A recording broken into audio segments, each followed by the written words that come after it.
Bien le bonjour à toutes, bien le bonjour à tous, c'est Alex, j'espère que vous allez bien, je vous souhaite la bienvenue dans cette quotidienne numéro 75, la dernière de la semaine. On est sur un chiffre rond, c'est la fin de la semaine, donc on est le vendredi 4 septembre 2015, au cas où vous vous réveilleriez quand vous regardez cette quotidienne, en espérant que vous ne la regardiez pas samedi. C'est une quotidienne qui sera encore une fois remplie d'informations, il y en a un petit peu moins qu'hier quand même, mais voilà, je vous préviens d'avance qu'il y en aura un petit paquet. Donc vous êtes prévenus et puis ensuite une bonne nouvelle, une bonne nouvelle, une surprise, une bonne surprise aujourd'hui. Vous allez voir ça tout à l'heure et puis je prendrai vos commentaires entre les deux bien entendu. Je vous parlerai d'une série que j'ai entamée hier et qui me tarde de continuer.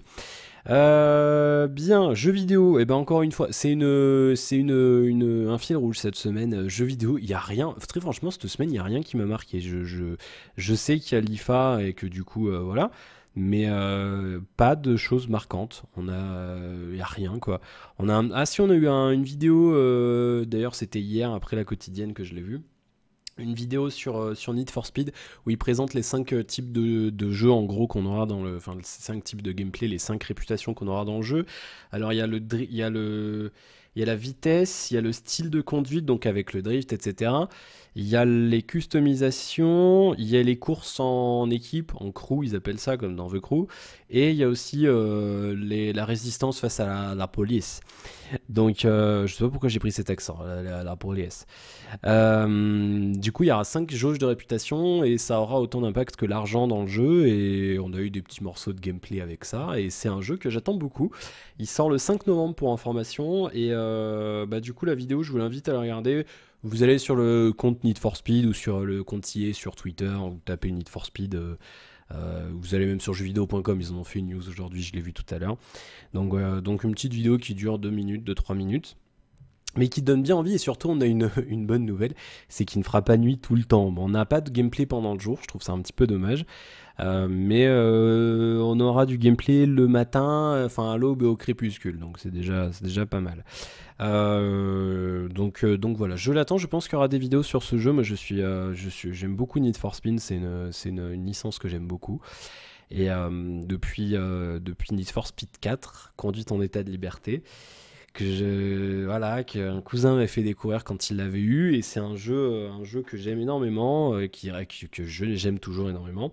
Et puis voilà, moi je faisais partie de ces gens-là qui n'aimaient pas trop Underground parce que pour moi Need for Speed, l'âme de Need for Speed, ça reste, et qu'on vienne pas me dire les sources quoi. On revient aux sources avec un Need for Speed Underground. Non, la base de Need for Speed, c'est des belles caisses qui coûtent cher et des flics. Alors certes dans le premier il me semble pas qu'il y en avait, mais je veux dire le Need for Speed a connu son succès avec le premier Hot Pursuit, le Need for Speed 3, et c'est à ce moment-là qu'il a connu son succès. Le 4 était une réussite, Porsche 2000, le 5 était moyen, et après Hot Pursuit 2, Poursuite Infernale 2, le 6 était juste une tuerie aussi, et après on est passé à Underground, et là ceux qui aimaient bien Poursuite Infernale et les autres, comme moi, on était un petit peu sur le cul, parce que certes le tuning c'était cool, mais on n'avait pas les courses avec les flics. Donc du coup c'était un petit peu dommage, mais voilà, du coup là je pense que celui-là ça sera un bon compromis entre le tuning très poussé, les courses en mode drift et compagnie, donc tout ce qu'on avait dans Underground, et les conduites dangereuses, à fond la caisse et face aux flics. Je pense que ce sera un bon compromis, donc j'ai hâte de le tester et j'ai hâte d'y jouer. High-tech, du coup on va y aller. 900 millions d'utilisateurs actifs mensuels sur WhatsApp, une appli de messagerie instantanée qui marche très bien, donc qui a été rachetée, je vous le rappelle, en 2014 pour, de mémoire, c'est 13 ou 14 milliards de dollars par Facebook. Voilà, moi j'utilise tous les jours WhatsApp, je fais partie de ces 900 millions de personnes dans le monde. Pour moi c'est une appli qui marche bien, très franchement, j'ai pas de... C'est propre, le design est convenable, c'est stable, ça fonctionne bien, les messages, les appels, l'envoi de photos, moi je peux pas... ça fait partie de ces applis sur lesquelles j'ai jamais pesté, jamais, elle rame pas, l'autonomie elle est pas influencée par WhatsApp, je veux dire c'est une appli stable. Voilà, donc j'ai rien à dire dessus. Dites-moi si vous utilisez WhatsApp, ou alors si vous n'utilisez pas WhatsApp, quelle messagerie instantanée vous utilisez. Dites-moi un petit peu dans les commentaires. ZTE qui a confirmé l'arrivée du Axon Elite. Un smartphone intéressant, vous allez le voir, en Europe, ça sortira le 24 septembre prochain et ça sera en vente uniquement sur eBay. C'est une chose un petit peu étrange, mais voilà, bah, de base, ZTE le vendra officiellement sur eBay. Après, on pourra le retrouver ailleurs, bien sûr, je pense, mais il arrivera sur eBay. Alors, c'est un smartphone, c'est du haut de gamme, mais avec un rapport, à mon avis, performance-prix intéressant. Au niveau design, ça donne ça. On a un double capteur photo, je sais pas si vous le voyez bien, avec une petite grille dorée. C'est un design sympa, après on aime, on n'aime pas, hein, bien sûr, c'est tout à fait subjectif, comme d'habitude pour le design. Il est disponible depuis le 1er août aux États-Unis, donc comme je vous le disais, il arrivera chez nous le 24 prochain. Le prix, je vous le donne dans un instant, je vais vous parler des specs avant rapidement. Snapdragon 810, 3 Go de RAM, 4 Go sur la version américaine. Bon, c'est pas pourquoi on en a que 3. Nous, encore une fois, les Européens, peut-être qu'on utilise moins de RAM. C'est comme chez Samsung, avec les rumeurs sur le Note 5 qui arriverait chez nous avec 1 Go de RAM en moins. Un un écran Full HD 5,5 pouces, donc sans fioriture aucune, si ce n'est qu'il est antimicrobien. Si vous êtes allergique aux microbes, ben peut-être il a un traitement antimicrobe apparemment. Donc c'est une bonne chose. Batterie dans la moyenne, je trouve que moi je trouve que c'est pas assez, encore une fois, 3000 mAh. Et donc 3 capteurs photo, 2 à l'arrière, je vous le disais, 13 mégapixels et 2 mégapixels, à savoir que le second sert comme sur le One M8 de HTC à apporter un effet de profondeur de champ. 8 mégapixels à l'avant et le prix intéressant, hein, il est à 450 $ aux États-Unis, en France il sera vendu 419,90 €, donc ça reste tout à fait convenable pour un appareil haut de gamme avec du 810, 3 Go de RAM et compagnie. Sur le papier on nous dit qu'il fait mieux que le OnePlus 2. Sur le papier, j'attends de voir, encore une fois. Bon, le OnePlus 2, je vais l'avoir, on va bientôt l'avoir, on va le tester, donc on en reparlera à ce moment là, mais j'attends de voir, et puis on va voir si on peut pas essayer d'avoir ce ZTE. On verra ce que ça donne. Le 810, voilà, hein, on sait tous ce qu'il vaut, ce CPU, et surtout on sait tous ce qu'il a comme problème. Donc on persiste, on signe. Voilà pour les annonces. Alors il y a eu des annonces chez Alcatel, chez Arcos, chez pas mal d'autres constructeurs. Vous regarderez si vous êtes intéressé, on va pas y passer non plus la nuit. Mais je voulais quand même vous parler deux petits prototypes de chez Lenovo, dont je voulais vous parler hier, et en fait j'ai complètement zappé, et en voyant l'article chez Frandroid je m'en suis rappelé. On va commencer avec en fait le prototype de SmartCast. En fait c'est un prototype. Alors je vais peut-être pouvoir vous montrer la vidéo de Frandroid, mais sans certitude. En fait, c'est un prototype de projecteur, de Pico projecteur, qui projette, je ne sais pas si vous pourrez le voir, qui projette, ça ne charge pas. Ça charge ou pas, bon sang de bois? Non, si, ça y est. Alors bien sûr, ça charge évidemment quand je suis plus en train de le montrer, ça c'est logique.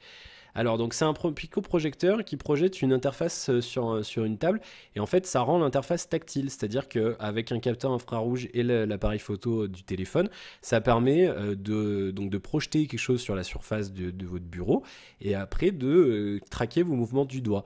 Donc c'est assez ingénieux, je trouve. Donc à voir si ça sort un jour. Donc on le voit, hein, alors je vais dézoomer, vous allez voir, il y a le téléphone posé et ça projette sur la table. Donc du coup, ça permet en plus de faire un dual screen, parce que c'est pas la même image, c'est pas une duplication d'image comme on a sur la Yoga Tab 2, la Yoga Tab 2 Pro ou 3 Pro de chez Lenovo. Là non, c'est vraiment une interface dédiée. Donc on peut imaginer un trackpad, un clavier, ça existe déjà, hein, les claviers avec projection, on a une espèce de truc rouge là, vous avez peut-être déjà vu ça. On peut imaginer voilà, un dual screen pour bosser ou ce genre de choses. Ça permet donc soit de projeter une image comme ça à l'avant, soit une image à l'arrière du téléphone, donc comme sur les tables de chez Yoga, donc pour afficher une vidéo ou quoi que ce soit. Dans le prototype, on nous dit chez Frandroid qui ont pu tester le truc, ça fonctionne bien. La latence n'est pas excellente, mais elle est pas gênante en soi. On a pu le voir dans l'extrait vidéo, et le problème pour l'instant de cette chose-là, c'est surtout la luminosité du projecteur, seulement 20 lumens, c'est pas beaucoup du tout. C'est moins que, vous le verrez demain dans la vidéo que je sortirai sur les produits EasyHack, c'est moins que la LED de la Powerbank, qui fait 50 je crois de mémoire, mais je l'ai pas sur le bureau. Mais voilà, donc c'est vrai que c'est pas extraordinaire. Maintenant, pour projeter quelque chose devant le téléphone, ça peut être intéressant. Donc on verra si jamais ça sort un jour sur un terminal. Et puis la montre double écran, ça c'est un truc qu'on avait déjà entendu parler. Je crois pas que je vous en avais parlé dans les quotidiennes. Je sais plus de quand ça date, ça fait quelques temps, mais de souvenirs, on en a déjà eu. On avait vu, je crois, un brevet passé de mémoire. Excusez-moi. Mais donc là, en fait, c'est un prototype. Je vous le montre. Alors, je sais pas si l'autre image, elle est plus... Ah, je sais pas, on voit pas trop sur les deux. En fait, donc c'est basé sur une moto 360. Et donc, vous voyez, ici, il y a un espèce de deuxième écran sur le bracelet de la montre. Et en fait, c'est un espèce d'écran kaléidoscope. Enfin, je sais pas... Kaléidoscope. C'est chiant de prononcer ce truc. Et donc en gros l'idée c'est qu'il y a un effet, vous savez, une espèce de prisme à l'intérieur. Et du coup vous savez que quand vous regardez donc sur l'écran qui est sur un bracelet de montre, quand vous regardez proche de votre œil, vous voyez en fait comme s'il y avait un écran géant au fond du cadre. Et donc ça permet d'afficher des infos supplémentaires. Et donc là dans leur prototype, ce qu'ils montraient c'est qu'il y avait enfin un Google Maps sur l'écran de la montre. Et en faisant un simple geste, on avait en fait une espèce de Street View 360 degrés dans le cadran de la montre, enfin dans le cadran supplémentaire sur le bracelet de la montre. Sauf qu'ils disent là, Frandroid, qui ont pu également tester le prototype, que l'image n'est pas extraordinaire, que pour l'instant c'est vraiment crado, mais c'est une idée à creuser et je suis d'accord avec eux. C'est vrai que il y a des idées intéressantes, c'est quelque chose de pas mal. Donc après avoir l'usage, mais voilà, il y a de l'innovation un petit peu, ça change de certains constructeurs qui se reposent sur leur laurier, donc pourquoi pas. Trois rumeurs, ensuite on passera vos commentaires. Samsung qui tease sur une tablette Galaxy View, c'était à la fin de la conférence sur la Gear S2, la montre, dont je vous parlerai pas parce qu'elle est un peu réservée aux gens qui aiment Tizen. Mais voilà, bon, c'est une montre ronde, vous irez vous renseigner si ça vous intéresse. Moi, je fais l'impasse. Sur une tablette dans Galaxy View, ils nous disent pensez plus grand. Pourquoi? Parce qu'en fait, la tablette semble vachement plus grande. Donc, on est, à mon avis, à notre avis, à l'avis de beaucoup de gens, je remets, il y a le cache de truc de la batterie qui est pas, enfin, du port USB qui est pas, il m'énerve. Euh, donc on pense sur une tablette plus grande que du 10 pouces, donc ça relance un petit peu les rumeurs. À noter que la tablette 18 pouces, je crois que je vous en avais parlé, il me semble, de Samsung, elle a été présentée à des opérateurs indiens, je crois, ou indonésiens, ou juste comme ça, enfin, du côté de l'Asie. Bon, est-ce que ça sortirait chez nous? Je ne sais pas. Et puis justement, Alcatel, dans ses annonces à l'IFA, a annoncé une tablette 17,3 pouces. Donc c'est à la mode avec un pied, machin. 17 pouces, c'est presque le double de ça. C'est la taille d'un écran d'ordinateur, hein, 17 pouces.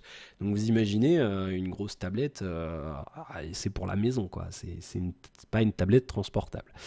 Voilà, le Mi 5 de Xiaomi, encore des rumeurs, ça devrait pas tarder, hein, l'annonce du Mi 5. Phone Arena, cette fois-ci, qui a vu passer un visuel d'infos de chez Xiaomi, on suspecte un capteur d'empreinte digitale. Ça m'étonne pas, hein, c'est à la mode en ce moment, donc les lunettes sont cradingues. Donc ça ne m'étonne pas, et ça devrait être même, pour moi, c'est certain qu'il y en aura un, je vois pas pourquoi il n'y en aurait pas, hein, de toute façon, il y en a de partout maintenant, et puis comme... Android Marshmallow aura une espèce de support natif des capteurs d'empreintes digitaux. Je pense que c'est bien d'en mettre un pour le futur. Voilà, donc bon, on verra ce que ça donne. Et puis Android Authority a d'autres détails sur les nouveaux Nexus et surtout les prix. D'après eux, les prix du Nexus 5, Nexus 5X, comme on l'appellerait chez Google en interne, parce qu'apparemment ils n'ont pas encore arrêté de nom définitif pour ce produit-là. Les prix seraient encore accessibles, si ce n'est qu'ils seraient quand même $50 plus cher que le Nexus 5 d'il y a 2 ans. Et donc, on serait sur un produit à $399 en 16 Go et 449 en 32. Si encore il y a 2 versions et si c'est toujours ces tailles-là qui sont proposées, ça devrait être à peu près équivalent en euros, bien entendu. Les fuites d'images dont je vous avais déjà parlé, vous savez, cette photo-là, celle-ci. Apparemment, donc ça, c'est vraiment le design final du produit, hein, on nous dit chez Android Authority. Ça correspond bien au design final, donc il faut bien s'attendre à une coque en plastique, un capteur rond pour les doigts à l'arrière du téléphone, un capteur photo proéminent et un port USB-C. Donc ça c'est bien, on va y arriver, je pense que 2016 sera le passage à l'USB-C et il est temps les amis d'y passer. USB-C et USB 3. Il faut y aller là, maintenant ça va, on commence à en avoir ras-le-bol de l'USB 2. Et puis on est toujours sur les rumeurs, hein, écran 5,2 pouces, Snapdragon 808, 3 Go de RAM, 2700 mAh de batterie. Et donc on parle d'une disponibilité quasi immédiate après l'annonce dans la conférence du 29 qui est prévu pour le 29 sur le Play Store, donc disponibilité juste après la conférence à la Apple. Si les infos, si les rumeurs sont bonnes, bien entendu. Voilà pour les rumeurs et voilà donc qui conclut nos infos du jour. On est à 15 minutes, c'est bien. On va passer à vos commentaires sur la quotidienne d'hier. Alors je me fais lyncher en ce moment sur la quotidienne, je prends 5 dislikes, 3 dislikes, je sais pas, c'est trop d'infos peut-être, je n'en sais rien. Bon, peu importe. Alors vos commentaires dans le désordre. Zfire, j'hésite vraiment à me prendre à vendre mon G6 contre un Mate 7 ou même un P8, c'est le même budget que le G6 9. Je ne sais pas vraiment, j'aimerais bien savoir où tu as acheté ton Mate 7 et à quel prix. Alors moi je l'avais acheté sur Amazon en janvier dernier, donc ça fait 9 mois, ça fera 8 mois ce mois-ci. Donc fin janvier, et je l'avais payé à l'époque 425 € en version 16 Go mono SIM. Donc 425 €, je pense qu'on peut l'avoir à 400 € de toute façon, ce terminal-là. Maintenant, mais peut-être un petit peu moins, il va encore baisser un petit peu. Mais je pense pas qu'il baisse vraiment dans le sens où le Mate S peut paraître décevant. Et de ce fait-là, je pense qu'il peut rester à un tarif autour de 400 € parce qu'il y aura encore de la demande pour ce produit-là, d'autant qu'en plus c'est un 6 pouces, que 6 pouces c'est autre chose que 5,5 et que ça remplace pas. Donc à voir, je sais pas trop si le prix va baisser. Moi je pense vendre le mien le mois prochain ou dans 2 mois, donc j'y reviens. Après le P8 c'est un bon terminal aussi, hein, il faut comparer, mais c'est plus petit. C'est plus petit, le P8 Max, ben il a disparu de la nature le P8 Max, on sait pas où il est passé. Bon. Merci pour ton commentaire Zfire, et puis bah, n'hésite pas à me dire si tu changes de terminal. J'aime bien savoir ce que vous faites. J'aime bien savoir vos choix quand vous hésitez, vous me dites que vous hésitez, si vous me demandez des conseils, vous savez que j'aime bien savoir ce que vous finissez par décider, donc n'hésitez pas à revenir m'en parler. Michel, hello Alex, tu sais... Non, pardon, j'arrive pas à lire, un peu d'accord avec toi sur le sujet du Huawei, je trouve qu'il pète les plombs niveau de tarif. Bah ouais, carrément, 649 €, non, encore 500, même à la limite 600, mais non, là, 700, et surtout qu'il n'y a pas le Force Touch, il faut attendre le 128 Go qui sera, à mon avis, il sera... Faut pas... L'autre, il est à 700 €. À mon avis, il est à 750 ou 800 €, hein, le 128 Go, faut pas déconner. Et puis ils sont encore capables de nous le mettre plus cher en nous disant ouais, mais il y a le Force Touch dedans. Bah ouais, mais enfin les mecs, vous l'annoncez en grande pompe, vous faites à moitié de la conférence sur le Force Touch, c'est à la fin vous nous dites qu'il est pas sur le 32 et le 64 Go. Alors bon, c'est un petit peu, c'est pas très charmé tout ça les mecs, hein, c'est pas très gentil. Bon, on verra ce que ça donne. Écoute, ils ont leur chef marketing chez Huawei, comme partout. S'ils réfléchissent et qu'ils se disent que c'est intéressant, tant mieux pour eux. Benoît qui nous dit Alex, le flagship et le mobile, le porte-étendard d'une marque. Et oui, en fait, en effet, c'est le porte-étendard, mais du coup, d'un côté, c'est souvent aussi le plus haut de gamme. Donc, le mec se défend, tu vois, je me défends de ce que je disais. Mais oui, en fait, c'est ça, et je me suis renseigné aussi. En effet, c'est bien le porte-étendard, et finalement, flagship, c'est ça, hein. Le vaisseau amiral tout simplement, un ship c'est une embarcation, ship, et flagship donc un drapeau avec une embarcation, tu peux dire voilà comme tu le dis c'est le porte-étendard, le vaisseau amiral, celui qui est devant tout le monde en mode avec le drapeau Samsung, c'est lui, c'est nous, et qui mène la danse. Donc oui en effet, voilà, d'où le 4K sur du 5,5 pouces chez Sony. Alors oui, maintenant c'est pour montrer on sait faire, c'est bien pour la réalité virtuelle aussi, je suis d'accord. Maintenant, est-ce que c'est utile? Très franchement, j'aimerais bien le tester, hein, le Z5. On a fait une demande, on verra si on nous répond positivement ou pas. Mais voilà, moi personnellement, à titre personnel, j'achèterai pas ce téléphone-là parce que je connais le 810. J'ai eu l'occasion de le tester sur le One M9 et je vois pas du tout le 810 gérer de la 4K. Pour moi, c'est pas possible. Pour moi, c'est une erreur de la part de Sony de le faire. Ils ont fait ce choix marketing-là de proposer du premium avec un écran 5,5 pouces 4K. On peut se rabattre sur le standard en 5,2 pouces ou l'HD, aucun problème. Mais pour moi, c'est bête d'avoir fait ça. Maintenant, d'un côté, je peux comprendre qu'il l'ait fait parce qu'on sort un compact 4,6 pouces HD, le standard 5,2 pouces Full HD, et on fait un 5,5 pouces. Si on met pas autre chose que de la Full HD, on met quoi dedans? Donc je peux le comprendre. Je peux comprendre la réflexion marketing plus que celle de Huawei par exemple. Maintenant, pour l'usage quotidien, je vois pas l'intérêt personnellement. Après, si vous avez une super vue, mais même avec une super vue, je pense pas qu'on ait. Vous me direz si vous avez une excellente vue, si vous voyez une différence sur de la 2K ou de la 4K par rapport à du Full HD, si vous avez eu la chance d'avoir vu des écrans 2K ou 4K et de comparer. Mais moi personnellement, je vois pas. Je cerne pas. Après, je comprends la démarche. C'est ça que je veux dire. C'est je comprends la démarche, comme je te dis, comparé à un autre, au produit standard, de faire du premium en ajoutant ça dessus. Mais je vois pas. Je comprends pas l'usage, quoi, à part la réalité virtuelle. Et Sony, ils ont pas annoncé, comme par exemple Samsung, ils ont les Gear VR. Tu sais, le casque, tu mets le Galaxy S6 dedans et youpi, ça roule. Mais Sony, ils ont pas ça, quoi. Je veux dire, certes, ils font leur Project Morpheus, mais c'est pour la PS4 et il y a déjà un écran dedans. Donc, à moins qu'ils aient des projets de sortir un casque dans lequel on glisse un téléphone, mais je sais pas, un Xperia VR par exemple, je vais déposer la marque, comme ça me la rachèteront. Mais sinon, je vois pas l'intérêt. Après, bon, pourquoi pas. À ce propos, fais-toi prêter un Z3 et même un Z2, teste-le sur une semaine. Et après, tu me reparlais de Huawei, même opposition ou Xiaomi. Alors, j'ai pas compris ta phrase, Benoît, excuse-moi, hein, mais j'ai pas compris ce que tu voulais me dire par là.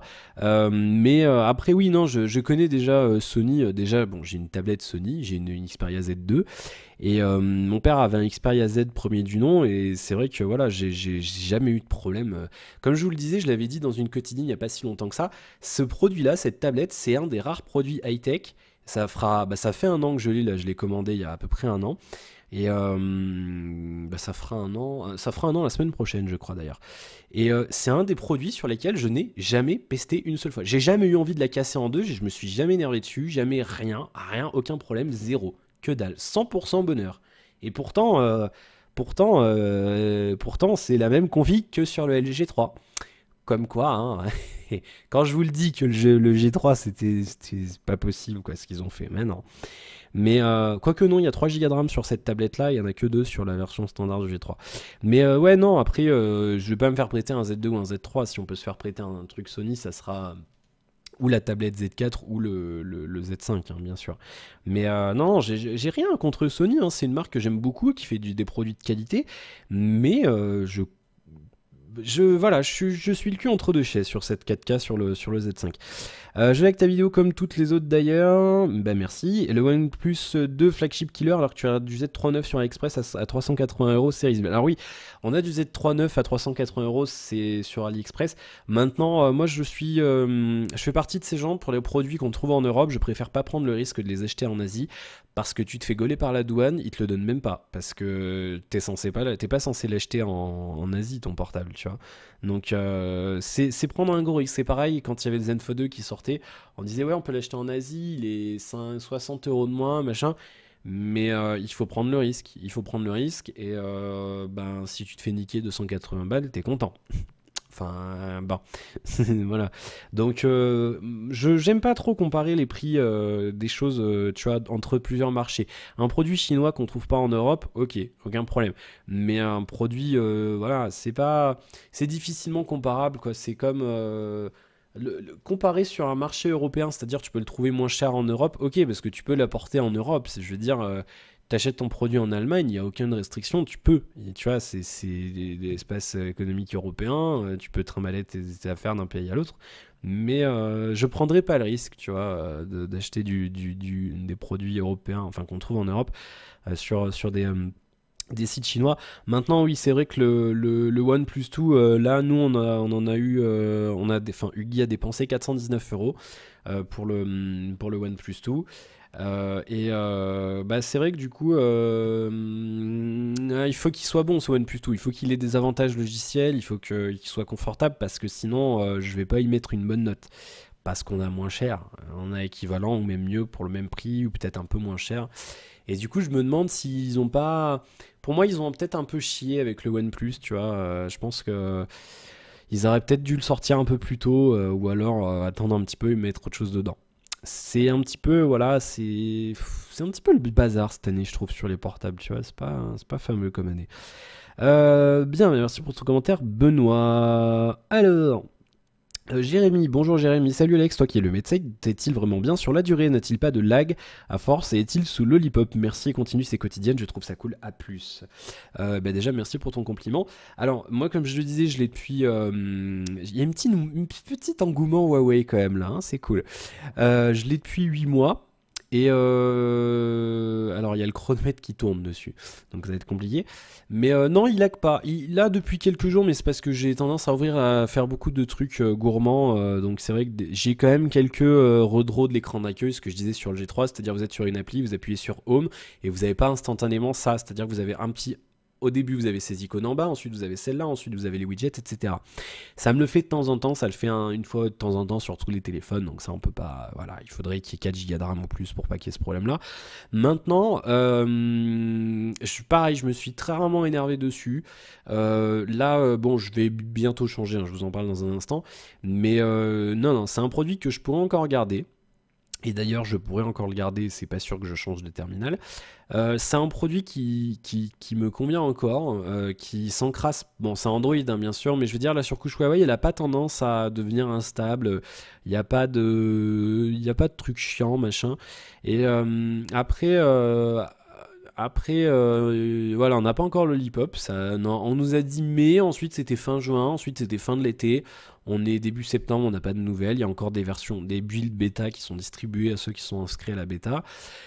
Donc ils travaillent dessus, hein, je suppose, mais on n'a pas encore Lollipop. Je pense que ça devrait arriver. Maintenant vu que Huawei va faire le Nexus 6, est-ce que ça devrait pas un peu accélérer le déploiement d'Android sur les terminaux Huawei? C'est possible. C'est possible que oui, maintenant je veux pas m'avancer là-dessus. Mais oui, hein, si c'est un portable qui t'intéresse, saute dessus, hein, franchement, ça reste un excellent rapport qualité-prix. Et surtout, ça reste un excellent terminal si tu cherches du haut de gamme avec une bonne autonomie. Alors, du haut de gamme, bien sûr, c'est relatif. Maintenant, on est à 43, 42 000, 44 000 sur Antutu. Il y a mieux, hein, on monte à 65 000 maintenant chez Samsung. Mais je veux dire, il fait tourner tous les jeux, il n'y a pas de problème. Et surtout, j'ai pas de problème de fluidité. Si tu veux, les applis se lancent tout de suite. J'ai pas de... Voilà, tu vois, je vais appuyer sur Chrome. Voilà, bim, t'as une demi-seconde de latence, mais je veux dire, c'est pas... Ça reste dans mon taux d'acceptabilité, si tu veux, et ça reste un produit que je continue à recommander. Maintenant, voilà, il faut comparer toutes les options et il faut se dire, est-ce que ce portable aura le même intérêt dans un an? Est-ce qu'il ne faut pas acheter autre chose? Je sais pas, je pense que oui, je pense que dans un an, ce produit-là vaudra encore de l'argent, vaudra encore le coup d'être acheté. La finition en métal, elle est exemplaire. Il y a juste toute la partie noire du téléphone. Alors, je sais pas si je vais pouvoir le montrer. Je vais essayer de vous le montrer rapidement. Tiens, vous allez plus me voir. Hop, je vais essayer de vous le montrer dans un coin. Je sais pas si vous le verrez. En fait, si tu veux, il y a tout des égratignures en fait de partout sur la partie noire. Non, on le verra pas, c'est dommage. Euh, je sais pas, non, on le voit pas, hein, c'est dommage. En fait, c'est des espèces de d'égratignures sur la partie noire, sur tout le tour, en fait. Et du coup, c'est quand tu passes ton doigt, tu le sens. Mais en dehors de ça, il s'abîme pas, quoi. Même l'écran, il est vachement résistant. Et la partie métallique, moi, j'ai une petite rayure. Enfin, une petite rayure et une un petit peu moins grosse encore. Depuis janvier. Donc, je regrette pas de pas avoir pris de coque parce qu'il s'abîme pas. Très très peu quoi. Donc non, c'est un portable intéressant et dans le temps, moi j'ai pas eu de soucis donc bah je l'ai gardé plus longtemps que le G3. Donc déjà voilà, c'est un gage de qualité. Donc voilà, le problème encore une fois, c'est vrai que c'est un problème quand tout le monde, hein, que ce soit moi ou d'autres personnes, on a le portable, on vous fait le déballage, c'est cool. Après on fait une critique au bout d'une semaine ou deux. En général, les prêts on peut les garder 1 ou 2 semaines. C'est toujours un petit peu c'est toujours un petit peu compliqué de vous donner. On peut pas se projeter dans le futur. Si tu veux, il faudrait qu'on garde le portable pendant 6 mois ou un an, et on peut pas. C'est impossible. Du coup, moi, voilà, je donne mon avis sur une semaine d'utilisation, voire 10 jours ou 15 jours, la plupart du temps. Et après, dans le cas où je le garde longtemps, c'est possible que je refasse une review, un truc un petit point sur un temps. Par exemple, là, je vais bientôt faire une vidéo sur la LG G-Watch et je vais vous expliquer pourquoi les premiers modèles de G-Watch, il faut les éviter à tout prix. Pourquoi, si vous voulez acheter une montre, n'achetez pas de G-Watch parce que y a un problème avec ces modèles-là.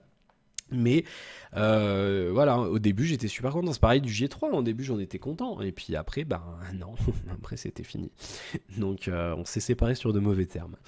Donc voilà, après c'est toujours compliqué de vous donner un avis. On vous donne sur le moment, sur 2 semaines, mais après forcément si on garde un portable 1 an ou 2, c'est toujours l'évolution est toujours un petit peu périlleuse parfois.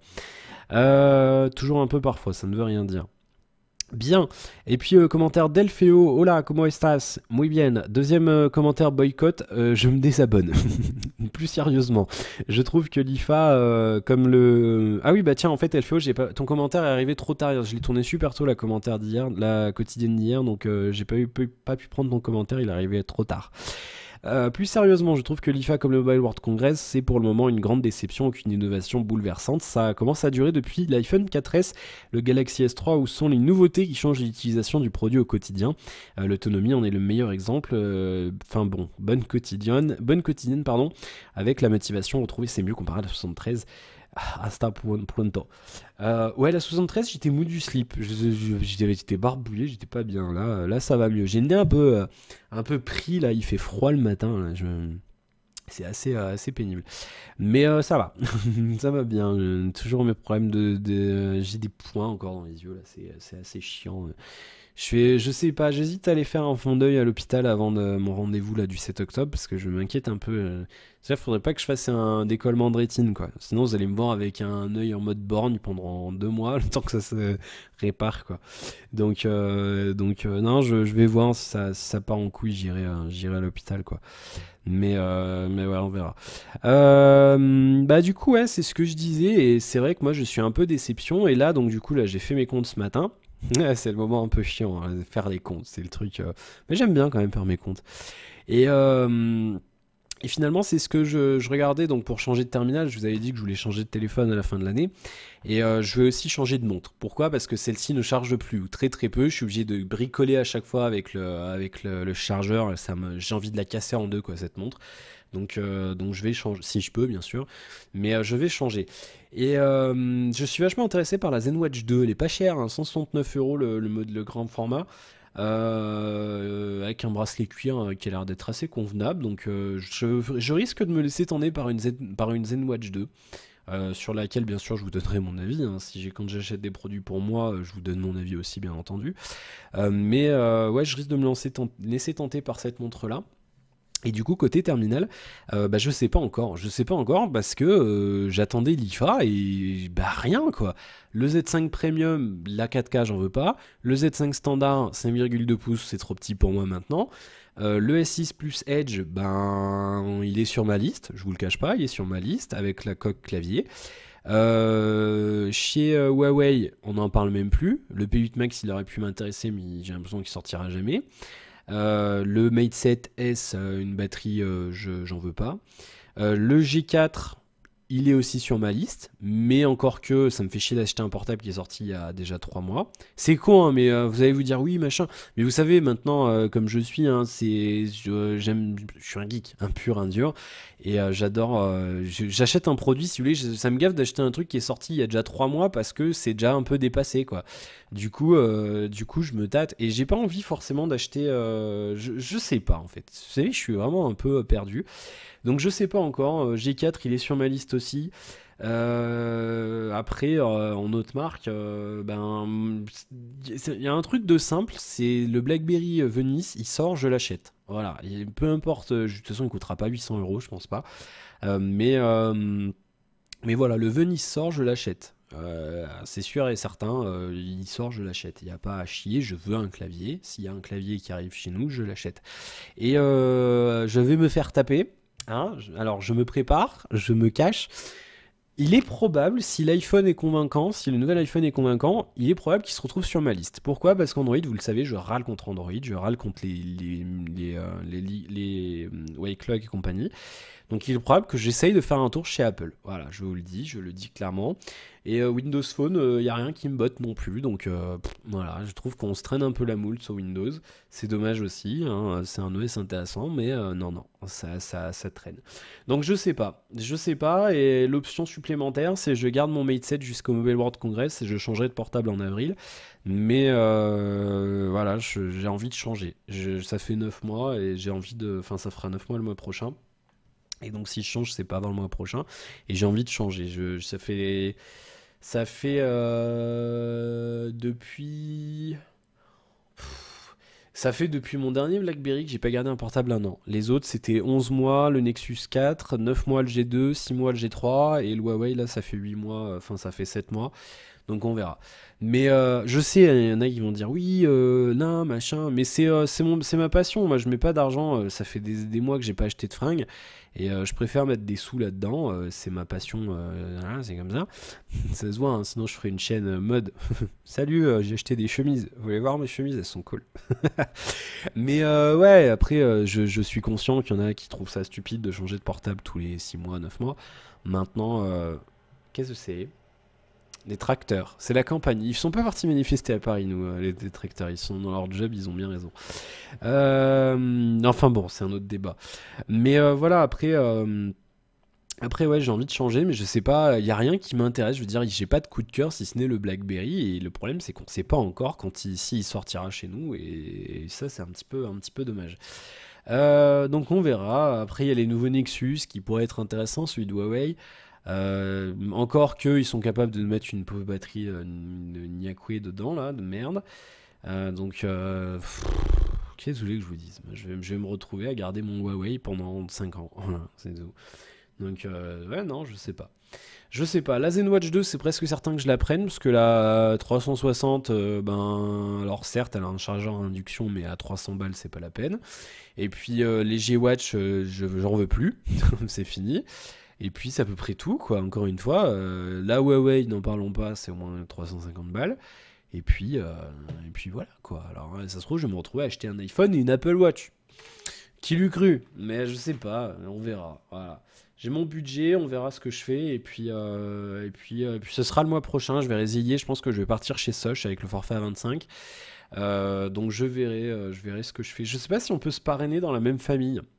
Parce que ma sœur est chez Soch, donc je sais pas si on peut se parrainer. Si c'est pas le cas, je me ferai parrainer par quelqu'un, peut-être Damien, je verrai, ou quelqu'un d'autre, on verra. Voilà. On fera un tirage de sort, vous me direz ceux qui sont chez Soch, et je ferai un tirage de sort parmi ceux qui sont chez Soch, et il y en a un qui aura le 25 € de forfait gratuit s'il me parraine.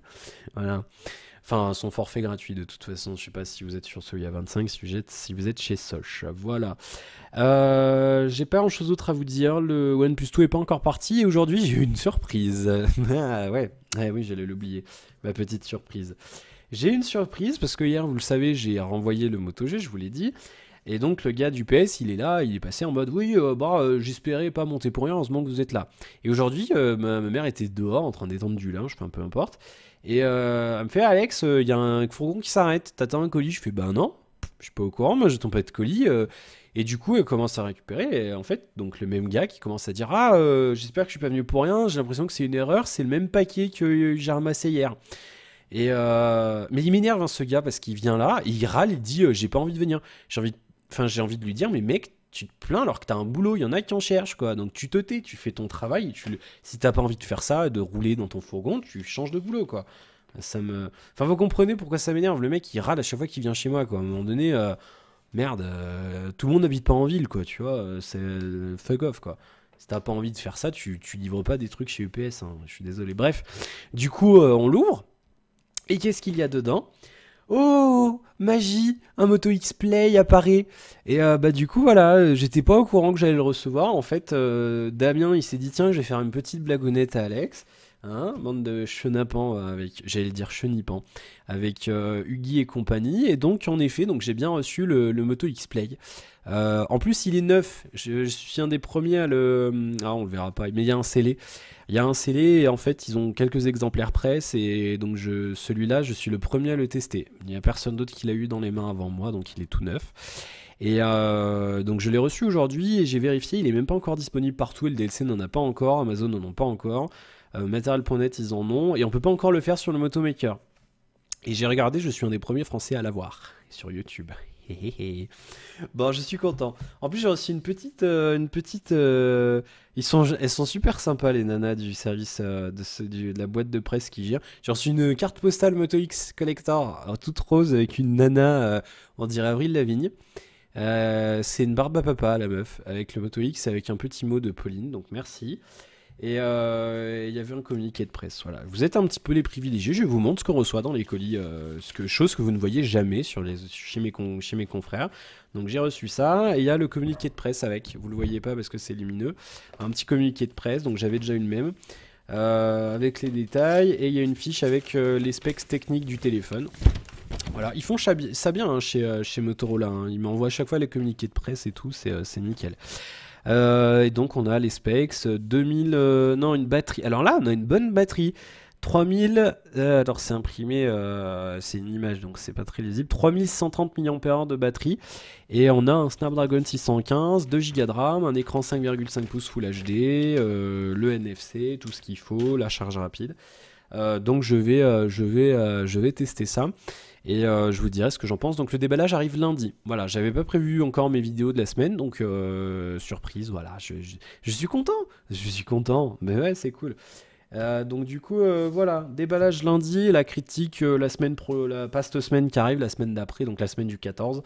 Vous aurez la critique de ce téléphone, et normalement après on enchaînera avec le Moto X. C'est le Play là que j'ai. Hein. Ouais, et après on enchaînera avec le Moto X Style. Et ouais. Voilà, c'est la bonne nouvelle. En plus, du coup, je m'étais dit, merde, qu'est-ce que je vais faire en high-tech? Bah, ça tombe bien, voilà. Donc, merci à Motorola, encore une fois. Ils répondent rapidement. C'est vraiment le service presse parfait, quoi. Il y a pas... Ils répondent rapidement, ils sont là, ils sont super sympas. Ils sont vraiment cool, amicaux et tout, ça fait plaisir. Ça change des services presse qui ne répondent pas. Ça fait plaisir.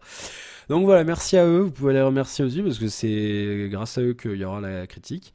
Et puis voilà, bon, bah je pense que j'ai fait le tour. 41 minutes, putain, c'est la fin de la semaine. En plus, j'ai pas fini de raconter ma vie. Et hier, j'ai commencé une série, vous connaissez peut-être, c'est Mister Robot. Je crois que quelqu'un m'en avait parlé dans les commentaires. Alors, j'ai plus, parce que j'ai noté les trucs que m'avaient conseillé, mais j'ai pas noté qui me l'avait conseillé, donc comme un bouffon, là. Et du coup, j'ai commencé ça hier soir. J'ai regardé l'épisode pilote qui dure 1 heure et un bout de l'épisode 2. Et ben franchement, j'adore. C'est un peu décalé, c'est un peu l'histoire, voilà, un gars introverti qui pirate des gens. Il a ce qu'il appelle un cimetière virtuel. Il, il pirate des gens, et dès qu'il trouve quelqu'un un peu suspect, hop, il va rentrer dans sa vie pirater, machin et tout. Il y a une histoire un petit peu d'amour aussi avec quelqu'un avec qui il bosse. Et puis, non, c'est un petit peu décalé. La mise en scène est un petit peu spéciale, il faut adhérer. Mais moi j'aime bien. Et puis surtout, c'est réaliste, c'est-à-dire on a des vraies images, on a des vrais. C'est pas. Person of Interest, il n'y a pas de. Il n'y a pas de vraie marque, il n'y a pas de vraies choses. Vous savez, c'est pas Facebook, je crois que c'est... non, Life Invader, c'est dans GTA V. Je sais plus ce que c'est le réseau social dans Facebook. Dans Person of Interest.